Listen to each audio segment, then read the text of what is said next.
I want to ask you to do me a favor.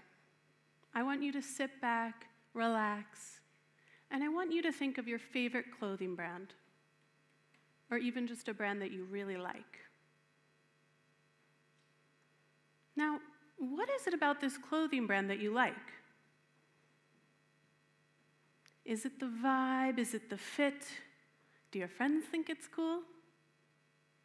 Now, what was the last piece of clothing that you bought? Why did you buy this piece of clothing? Did you have an event coming up? Maybe a new internship? Now, when we go shopping, we think of all kinds of questions in our head, and we think, do you have it in another color? Do you have it in my size? We ask so many questions before we make a final purchase. But I have a feeling after today, you might think of a super common question, a question like, do these jeans look good on me? In a whole new way. In terms of clothes, in terms of fashion, we are buying way more than ever before. The average person buys 60% more clothes and keeps them for half as long as people did just 15 years ago. It's becoming an addiction. And to keep up with this addiction, we are having to produce more and more. In between the years 2000 and 2014, the amount of clothes that we produce globally doubled. And of course, this is having huge implications on our planet and on our fellow human beings. My name is Samantha Rudick, and I have been working on labor rights issues for a number of years. There's only a certain amount of time that you can work on labor rights issues and not end up talking about the garment sector. All right. And why the garment sector? Well, in the year 2013, the eyes and the ears of the world turned to Rana Plaza in Bangladesh. It was when a factory collapsed. Even though there were cracks in the building, garment workers were told that they had to go back inside. When it finally collapsed, over 1,100 people were killed, and 2,500 were injured. Now, when we think about the system, after the factory collapse, brands, the government, and the NGOs came together and finally turned their eyes and ears to this issue. This system, this fast fashion system, was broken. Do you know this term, fast fashion? What it is you basically take a fast food mentality and you apply it to fashion. So it's lots of quantity, low prices, readily available. It's that burger in the ad or that shirt that's by the register, and it's so tempting and it's so cheap, you might as well buy it. But why do we buy these things that we know are not good for us? Why do we do this thing? We do this thing where we disassociate from what we're purchasing. It's like, let's say you go to the market and you want to buy some chicken for dinner. You know, it's behind this glass case, in this nice clear packaging. But we all know that factory farming exists. We all know that animals are slaughtered to make this, but we don't think about that when we go to the supermarket. Now, what if I told you the same story could be told, for example, about a leather jacket? Cute, right? Goes with everything, practical. Well, have you ever thought about the story behind this leather jacket? Have you ever thought about who made it? Have you ever thought about where it came from? Well, a few years ago, I was in a research group. And in this research group, we looked at a small town in Bangladesh called Hyderabad. And up until about a year ago, about 95% of all the tanneries in Bangladesh were in this one small town. Now, in Hyderabad, the workers and their families live right next to the tanneries. And they use a process there which is called chrome tanning. Chrome tanning is how 90% of leather is made. So in this area, the way that they make leather is they have these big metal drums. They open the metal drums, they take the raw hides, put them in, and then they add acids and chemicals, and especially one chemical which is called hexavalent chromium, hence chrome tanning.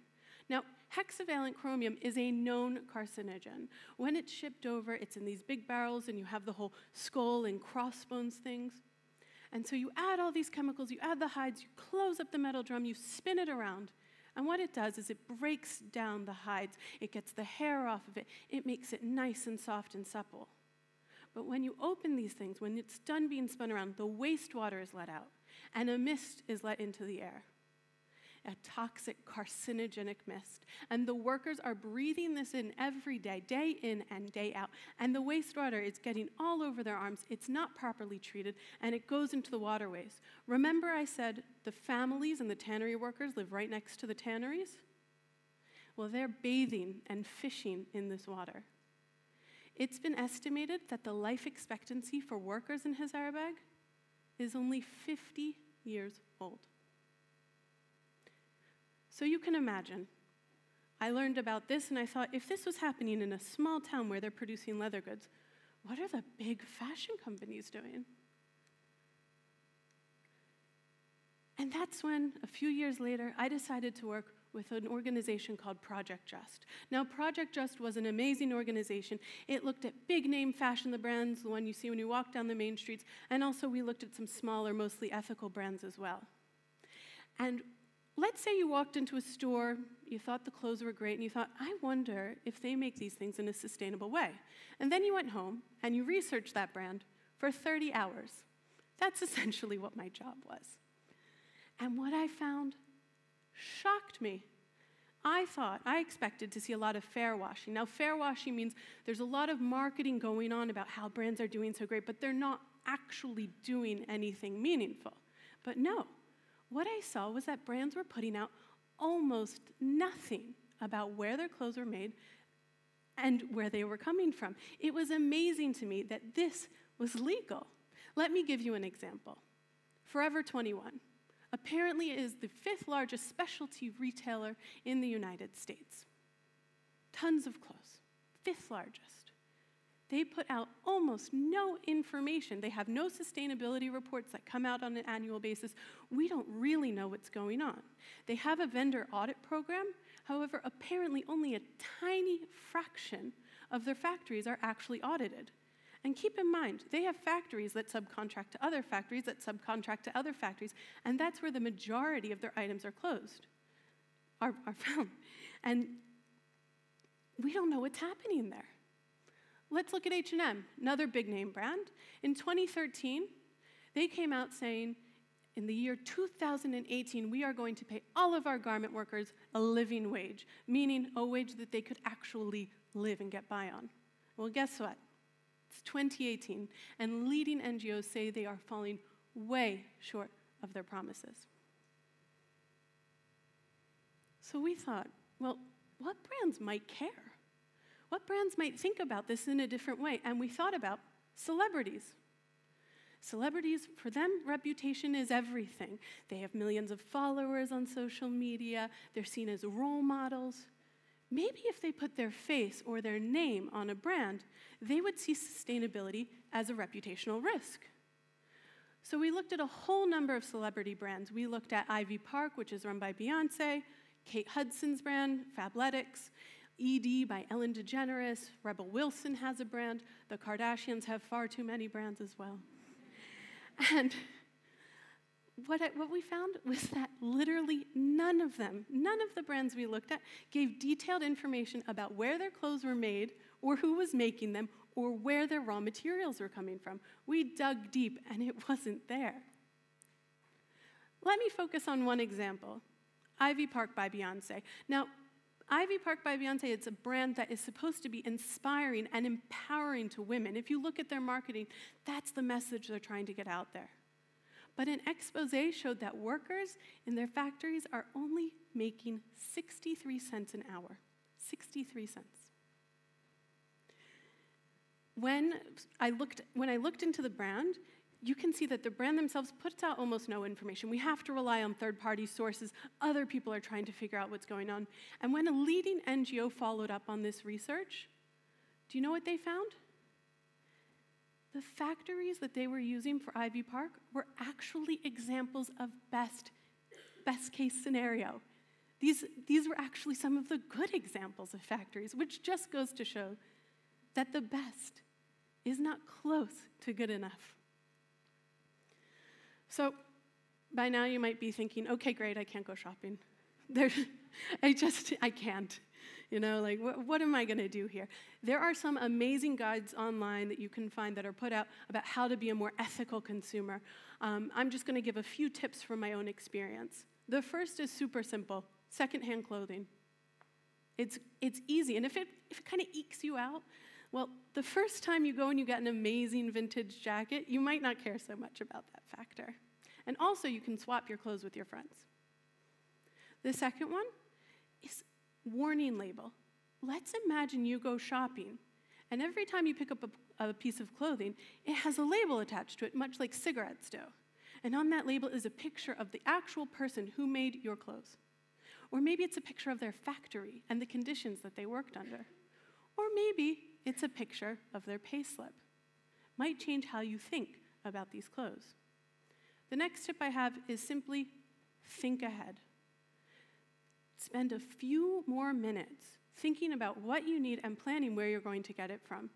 You're voting with your dollar when you make these purchases, so act like it.